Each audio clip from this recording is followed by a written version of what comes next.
There you go. Today's job is going to be fixing the gear selector on this car. So it's worn out. I think the pin is okay, but the shifter actual bracket itself, where it goes onto the gearbox linkage, is worn out. You can move it around quite a bit. So we'll knock that out and we'll perform a modification to that, and we will put it back in, and you can see the difference of how tight it was to how it is when it's completed. So let's get to it. Okay, so got play in the shifter.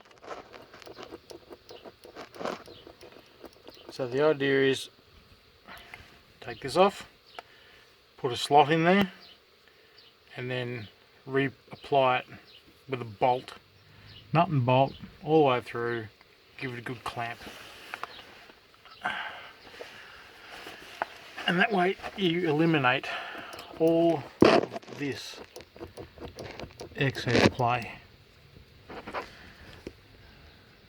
A nice crack through here, which is quite, where is it? Right there. Which happens quite often. My other Brumby, I've had to replace, sorry, I had to repair this. So that'll go off to my son, and he can apply the magic heat one to that. Everything's like all over the place. These are usually 12mm bolts. On this one, they're 10s. This should be a 12. That's a 14. This should be a 12. That's a different 14 again, which looks like a nylock nut. Why the hell you use a nylock nut on a bloody exhaust is beyond me.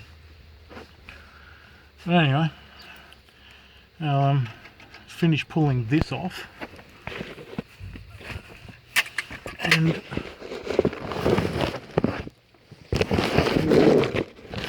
so here we go.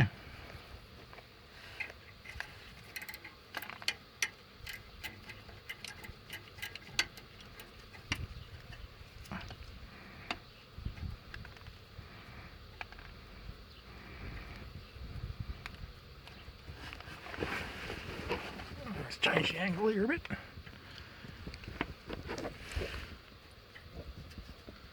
If that helps.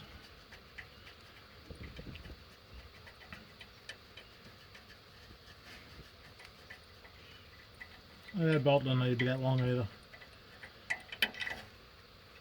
My God. That bolt is about twice as long as it should be. So it's probably not going to get back in. We'll find a different one for that. And then there's its mate.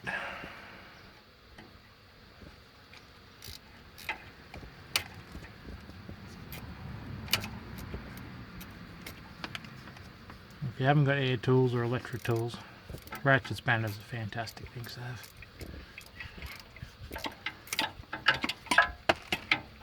What the hell was that?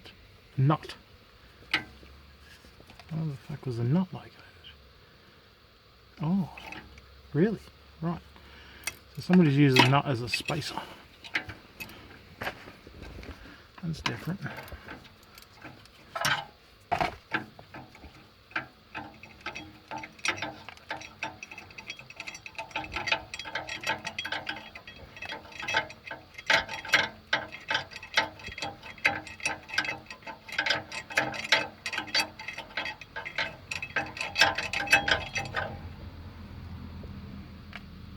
Okay, so magic nuts. Apparently there we go. And now knock out that roll pin. Roll pin's out. Now I've got to undo the 12mm up here. You see the 12mm nut. Just up there, if I can get the focus. 12mm nut, spanner on the back of it for the bolt section. Okay. And then I can undo that 12. Should be able to just slide this off once I've done that. So we're pins out, 12mm bolts out to get the 12mm bolt to actually slide. out of here, twist that over there, the bolt will then come past the tail shaft. Sorry, not tail shaft, just the side of the selector. Now to get this out, shift this forward, give you more room. So I just get my pin punch, wherever it is, and just come forward.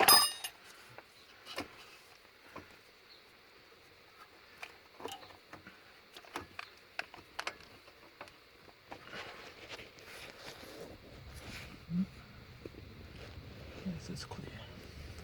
Pulling up. Should get a torch.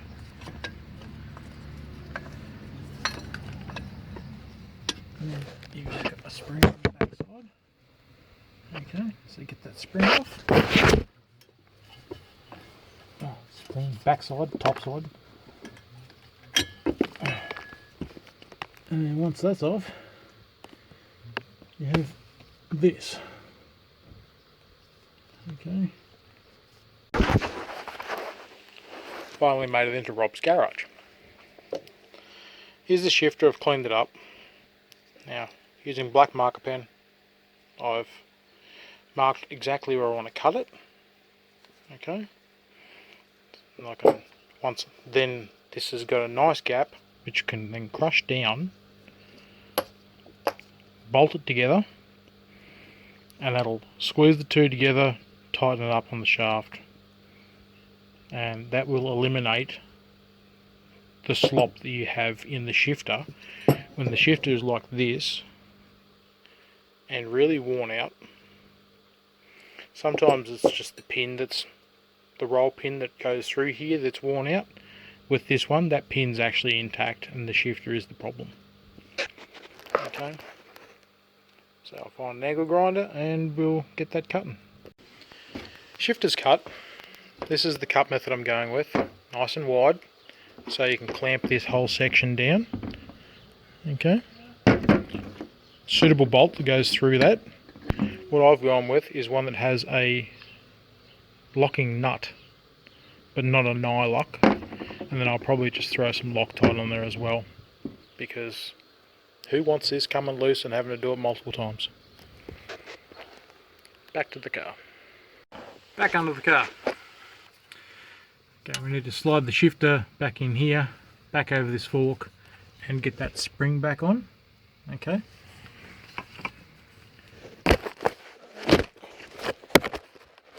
See that angle.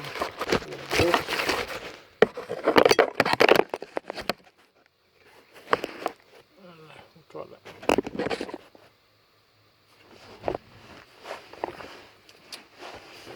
Along those pliers, just to grab that spring, make life a little bit easy for myself.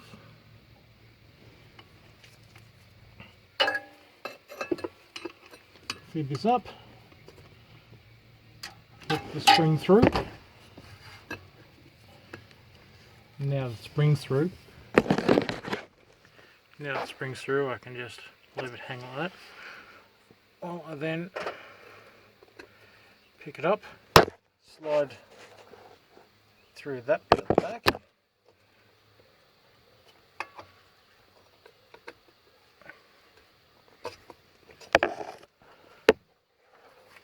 like that,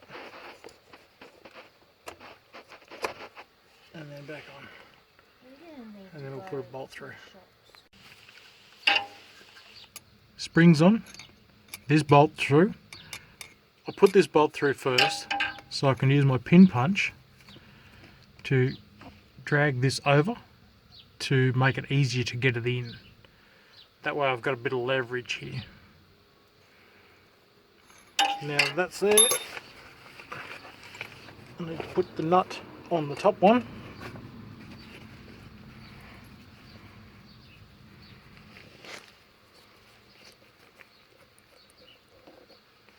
And then put the bolt through here. Now I've already put the Loctite on there.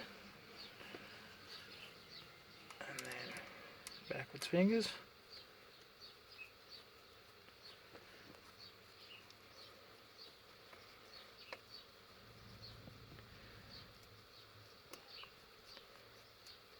that in there. Right, now I'll put the nut on here, tighten this up, and then I'll be back.